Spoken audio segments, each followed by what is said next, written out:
Bom dia, boa tarde, boa noite. Espero que estejam todos bem.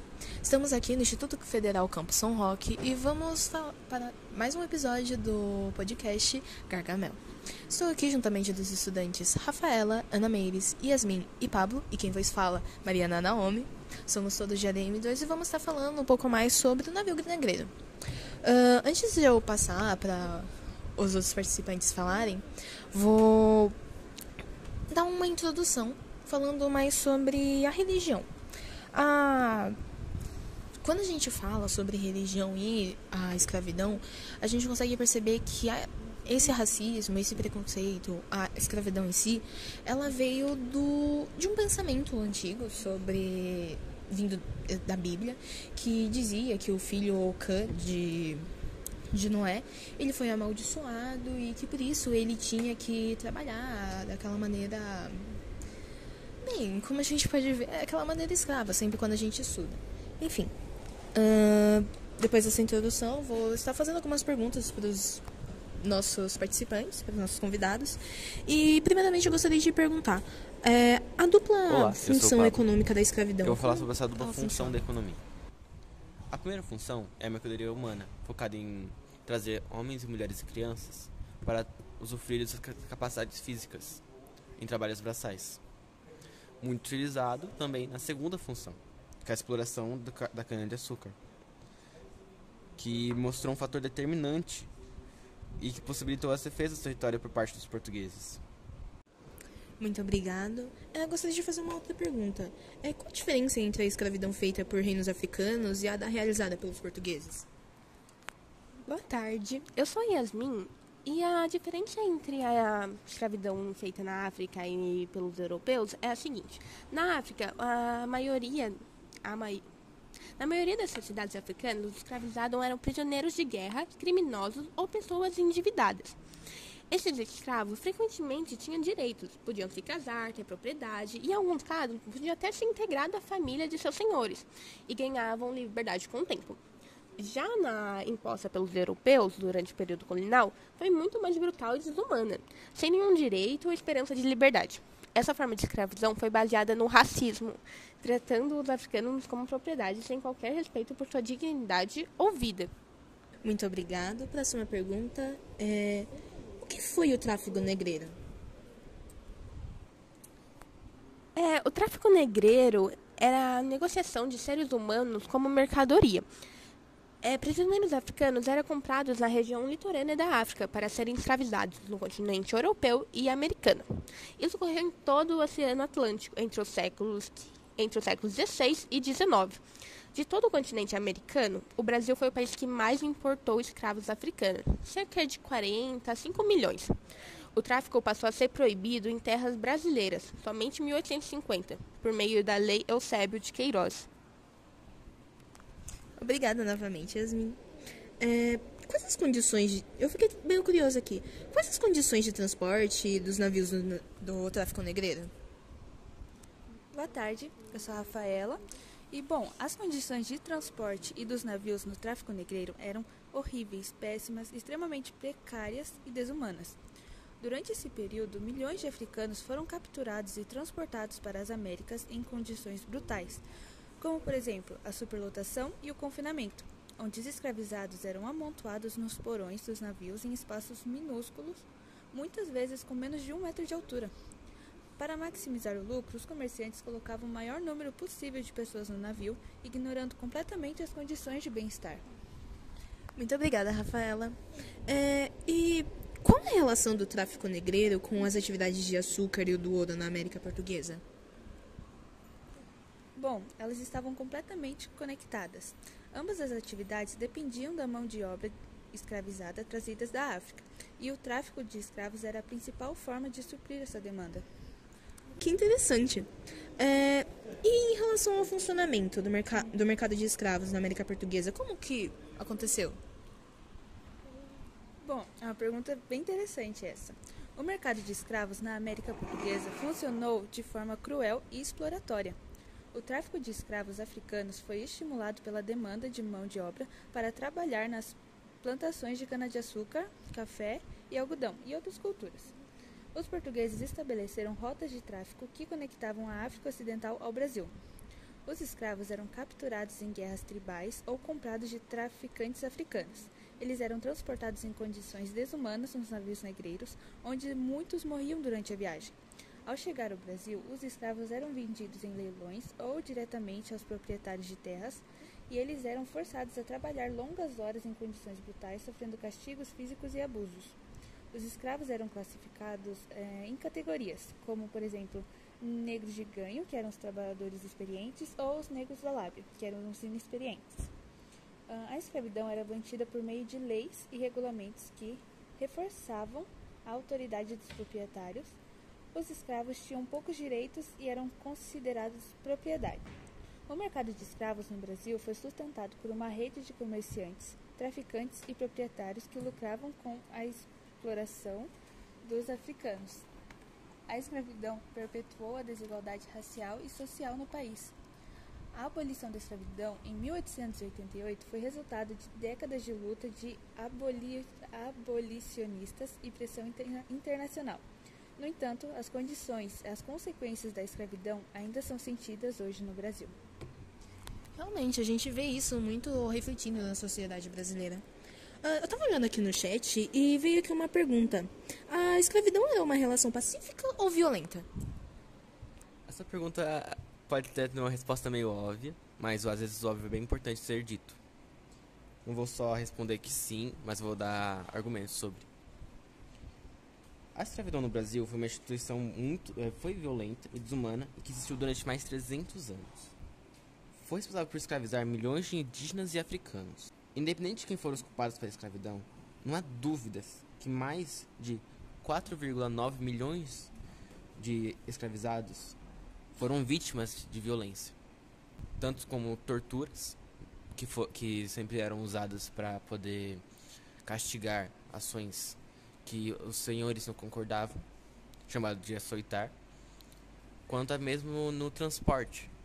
Tanto antes do transporte da África para o Brasil no navio negreiro, antes, durante e depois, muitos negros morriam por conta dessas violências, entendeu? Antes era por conta de resistência, durante porque às vezes fugiam ou apenas morriam por hipotermia, por conta das condições que eram os navios negreiros, e depois que as condições no trabalho braçal, que eles eram também castigados.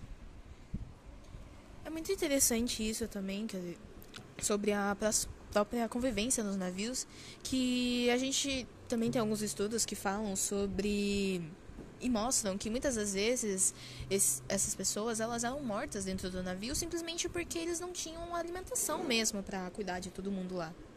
Certíssimo o que você falou. Uma outra pergunta. Por que havia resistência à escravidão por parte dos negros? Formas de resistência ou formas de resistência à escravidão negra? Boa tarde, eu sou a Ana Meires e antes de eu responder a pergunta eu vou dar uma ênfase do que é a resistência dos escravos. Bom, ela foi uma resposta à escravidão, que foi uma instituição presente na história do Brasil ao longo de mais de 300 anos. Ela foi cruel, uma exploração brutal, né, que afetava tanto os negros e indígenas quanto os africanos. Agora, entre as diferentes formas de resistência dos escravos, elas podem ser mencionadas as fugas coletivas ou individuais, as revoltas contra feitores e seus senhores, que poderia ou não ter assassinatos, e a recusa de trabalhar, a execução do trabalho de maneira inadequada, a criação de quilombos e mucambos, e etc. Já o porquê os negros faziam isso, o principal fator, assim, era acabar com o regime da escravidão. Mas dentro do cotidiano dos escravos, eles também poderiam ser utilizados como instrumento de barganha, e sendo assim, essas revoltas dos escravos buscavam muitas vezes corrigir excessos de tirania dos senhores, diminuir o nível de opressão e punir malfeitores excessivamente cruéis. Muito obrigada, Ana Meires. Olhando mais aqui no chat, teve uma pessoa aqui que me pediu, que estava pedindo para vocês falarem um pouco mais sobre Zumbi e o Quilombo de Palmares. Bom, antes de tudo, o que é o quilombo? São comunidades formadas por escravizados e fugitivos.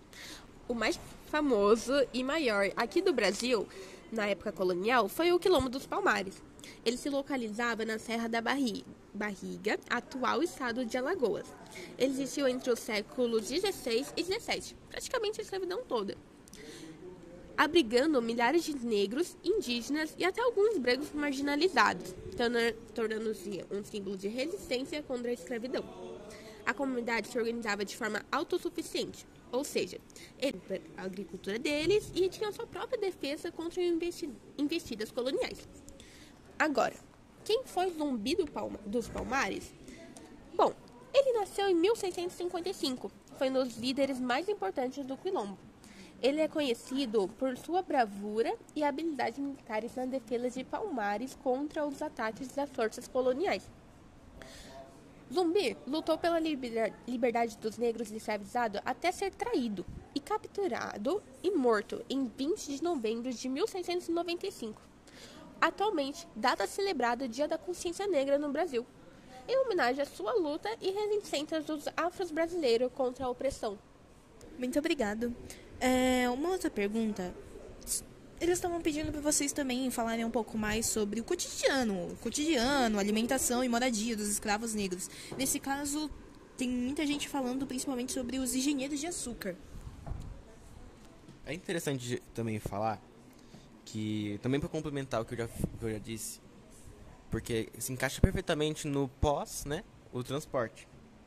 Trazidos da África para trabalhar na lavoura, na mineração e no trabalho doméstico, os escravos eram alojados em galpões úmidos, sem condições de higiene, chamados senzalas. Além disso, eles viviam acorrentados para evitar fugas, como que acontecia no navio negreiro em si, no transporte, e não tinham direitos. Eles não eram vistos como humanos, né? Não possuíam bens e constantemente eram castigados fisicamente e vestiam trapos, não tinham roupas decentes. Eles também eram açoitados pelos capatazes e se alimentavam muito mal. E trabalhavam tanto na produção de cana como nas casas senhoriais, ocupando a cozinha, faxina, criação de filhos do senhor e outros derivados. Muito obrigada.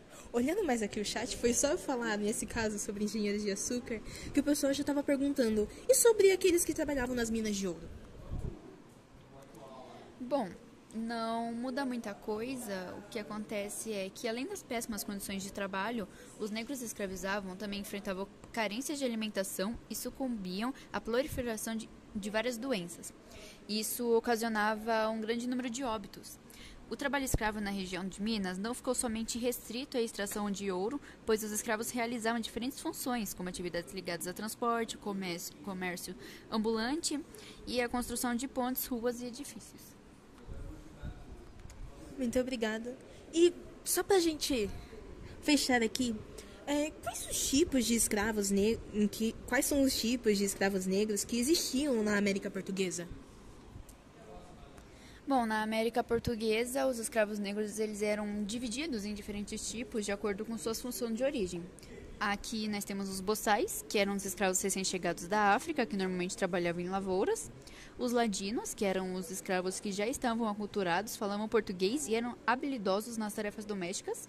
Os mestres de açúcares e ferreiros, que eram os escravos que exerciam atividades especializadas. E os crioulos, que é o mais conhecido aqui, porque eles eram nascidos no Brasil. Muito obrigada a todos vocês. Mas antes da gente terminar aqui, a gente vai para os comerciais. Manual. Produtos para calvície. Você, meu caro, está preocupado com o cabelo caindo? Entradas crescendo em sua testa? Pois é, aqui tenho a solução. Manual. Qualquer dúvida ou interesse, ligue para 999-666. Manual. Coaching. Boa tarde, meu amigo imperador. O que está acontecendo com o seu império? Ele está caindo aos pedaços? Ligue já para EBC BKDB 555-444-000. EBC BKDB, ligue já para levantar o seu império. Coaching. Após voltarmos aos comerciais, eu gostaria de agradecer cada um de vocês por vir aqui e nos apresentar o conhecimento vindo de tanta pesquisa que vocês fizeram. E, bem, é isso. Muito obrigada a todos vocês e aguardo pela presença de todos aqui que estiveram presentes dentro do nosso podcast, quem ficou aqui para nos escutar por esses minutos. E gostaria de até mesmo convidá-los para vir numa próxima vez, no próximo podcast. Muito obrigada!